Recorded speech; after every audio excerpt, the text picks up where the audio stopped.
we start seeing these green luminous balls of light diffuse, some the size of maybe a volleyball, some the size of a little baseball.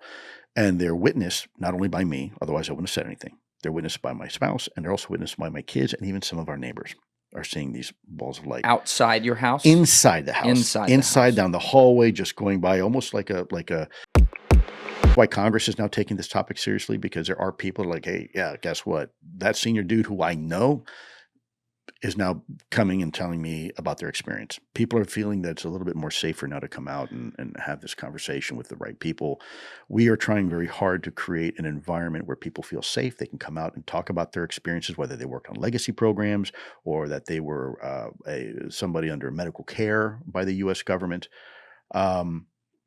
These are all little factoids that most people have no idea even exist. Well, you talk about your own experiences too, and it hasn't affected you health-wise like some of these other ones, but It hasn't, no. You talked about how, I guess like shortly after being assigned to this test for the first time, you started to notice orbs in your house in Kent, and your wife did too. Can you tell me what happened there? Let me be clear, because I can't tell you with a straight face that they're UFO related or they're UFOs. I can't. That's good. So you're open-minded on that. Oh, 100%, brother. Yeah. Let me tell you again. Let's go to the facts, right?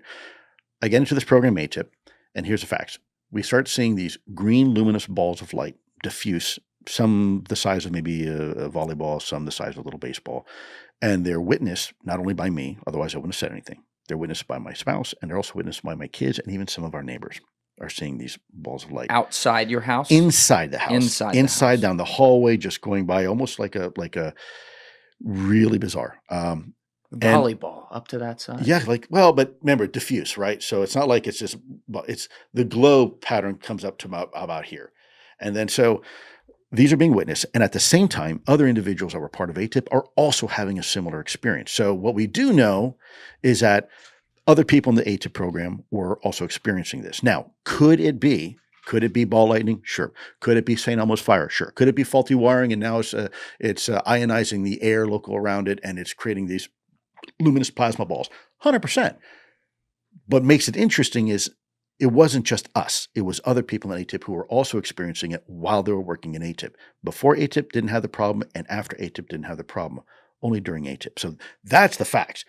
But whether they were actually UAP or related UAP, I can't tell you that. I don't know. Approximately how many times did this happen, and over what type of time period are we talking about? So 2010 to probably 2017, 16, probably, so I say like once every couple months. People are like, oh, then, every 2 months. No, because sometimes you'd see it back to back in a couple of days. And then it might be 2, 3, 4 months. And then all of a sudden 3 more days go by and you're seeing these green balls of light in the house, even and outside as well. So there wasn't any pattern. That's one thing, obviously trying to find a pattern to this. It's coming every Tuesday. It's random. Yeah, random. And of course we're asleep at night and I'm not at home during the day. So I'm only seeing them while I'm at home, and same with my family. My kids are at school. My wife is working too. So it could have been much more frequent, but we just weren't there to see it. Did you report this to Put Off or Davis or people on the ATIP team? Yeah, they call it, they had a term for it. They called it high strangeness. High strange. What do you mean? I don't know. Ask them. I don't know what the hell it means. They call it high strange. Okay. Yeah, strange. You're right. Did they come in and investigate it though?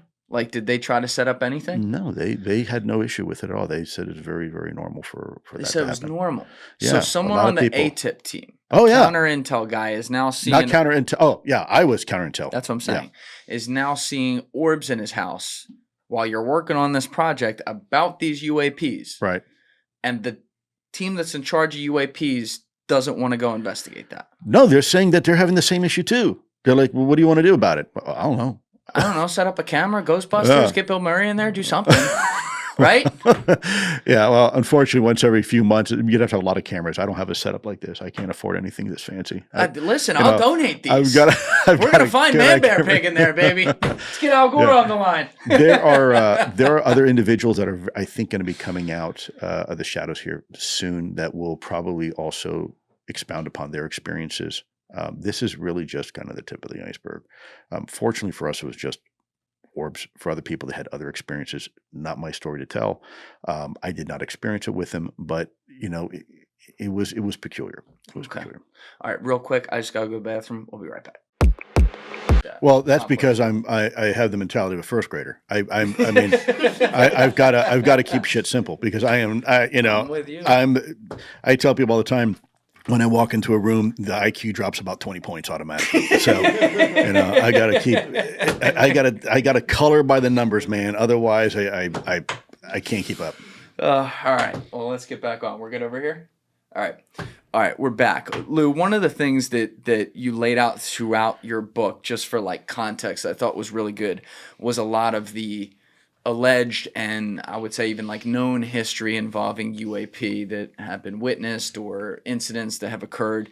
And what you explained is that once you were first brought into this, you started going through whatever government documents you could, which includes stuff that we could all get through FOIA, and then also included some things that would be like classified that you couldn't take there was out of actually facility. A lot of classified. You'd be surprised. There's actually a lot. Now, they have since, I think, tightened the reins on it and probably put some restrictions. But in the early days, on the classified system, on the high side, what we call high side, the top secret system, you could just do a word search and you avoid some of what we call the dirty words that get you in trouble. Right? Yeah, hot words. But man, you could find all sorts of great intelligence out there, man, about these things. And it was really, really helpful. It was really helpful. How did you know? Yeah, you talked about these hot words terms like, oh, if you do that, you're going to get flagged and called in somewhere and maybe be pulled from the program. How did you even know what those words were? Did you ask like how put off about that? So where I was, we knew what some of those hot words would be, especially if there were people in a legacy capacity that didn't want you to know. So certainly like, UFO, right? Unidentified flying object, no surprise there. But you could look at things like anomalous. Another would be unidentified aircraft, because a lot of time people would write a report saying we have an unidentified aircraft doing, Mach 22, right? Which there's no aircraft that does Mach 22. Or you could also write in, for example, luminous as a word, which is bright, right? So when you talk about a luminous object in the sky, well, you would type luminous and then type in sky, and then all the reports about something that was luminous in the sky, right? So there's ways to do it. Now it could be a rocket, test rocket, right? Where now you could say, well, the rocket as it was ascending up to 25,000 feet created a luminous halo up in the atmosphere that was observed for the last, for 120 miles. And so that's a rocket test, obviously. But then when you have others where they're talking about luminous balls of light doing other things, and you're okay, well, that's not a test rocket, because rockets go in a very specific trajectory, right? And they don't change directions very often. So when you're seeing reports of these things maneuvering in a certain way over a certain country, the problem is it gets kind of difficult because a lot of the information is classified because of under the circumstances in which it was collected. Thank you for watching the video, guys. If you haven't already subscribed, please smash that subscribe button and check out this clip's full podcast episode by clicking here or in the description below.